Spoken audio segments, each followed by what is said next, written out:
Hello everyone. In this and the next presentation, an attempt would be made to explain the various circumstances which would put an end to the right of action against the defendant for a tort committed by him. This presentation would explain the circumstances under which death of a party would extinguish the right of action in tort. We have already seen that tortious liability arises when there is a breach of duty imposed by law towards the plaintiff by the defendant, which resulted in the infringement of plaintiff's right. The plaintiff will have a right to bring action against the defendant for damages or for any other legal remedy. Under certain circumstances, this right of action will come to an end. Such circumstances are death, waiver, acquiescence, release, accord and satisfaction, judgment obtained, and limitation of rights. Death. Death may extinguish a right of action in tort, though under certain circumstances it may also create a liability in tort. At common law, the maxim actio personalis moritur cum persona govern these situations. The maxim means that personal actions die with a person, but actions in the case of injury to property survive. Action for breach of contract and quasi-contract, that is unjust enrichment, do not fall within the purview of this maxim, even where the breach of contract was a tort as well. But for acts which are pure torts, damages cannot be recovered on the death of either party.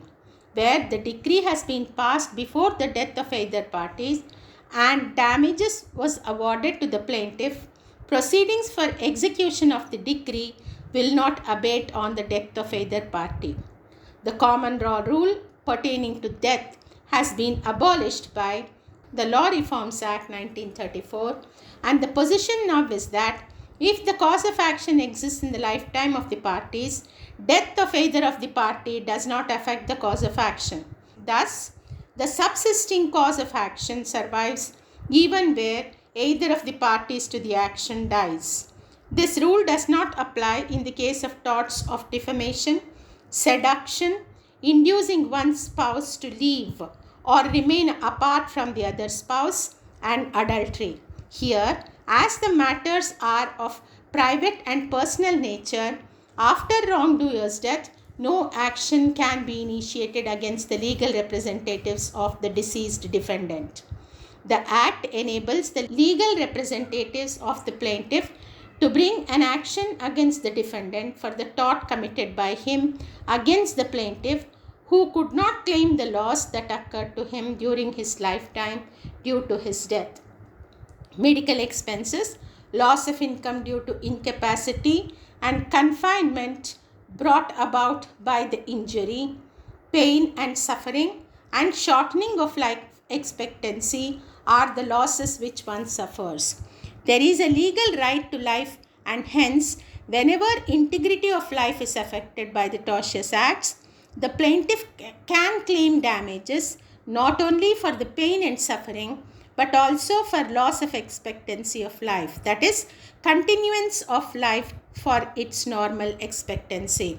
Thus, if due to A's negligence, B, who is 45 years of age, is hit by A, which results in serious injuries, B is admitted to the hospital. He undergoes surgery and suffers for more than a month and dies.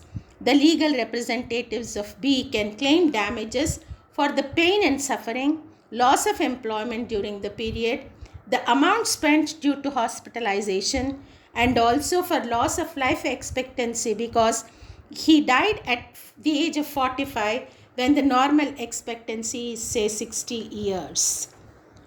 So far as India is concerned, death extinguishes action for defamation, assault, and other personal injuries not causing death of a party.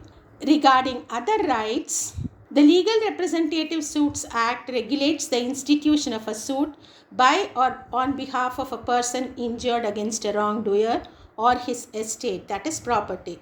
Statutory provisions which provide for survival of cause of action on death are found in Indian Succession Act Legal Representative Suits Act, and Motor Vehicles Act. Does causing of death of a human being amount to a tort?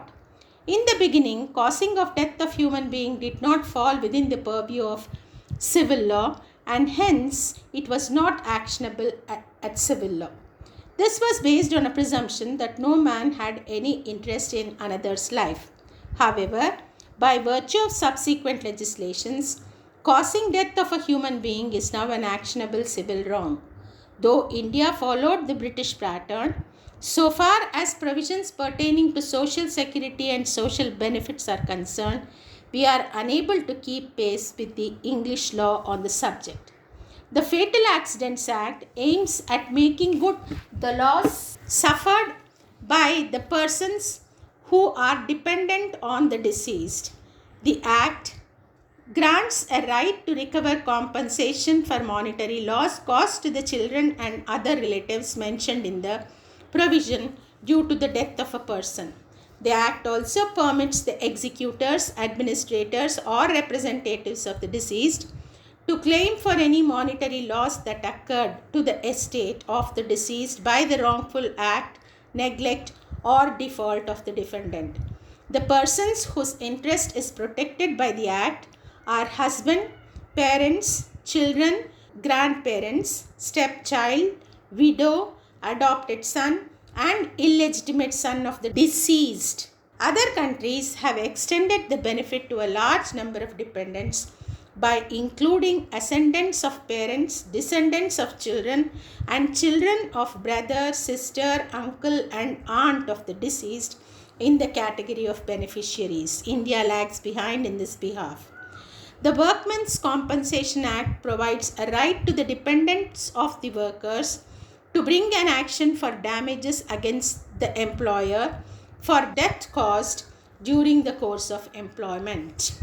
Similarly, the Carriage by Air Act provides a right to the dependents of the passengers of the aircraft to bring an action for damages against the carrier for the death of the passenger caused during the course of travel.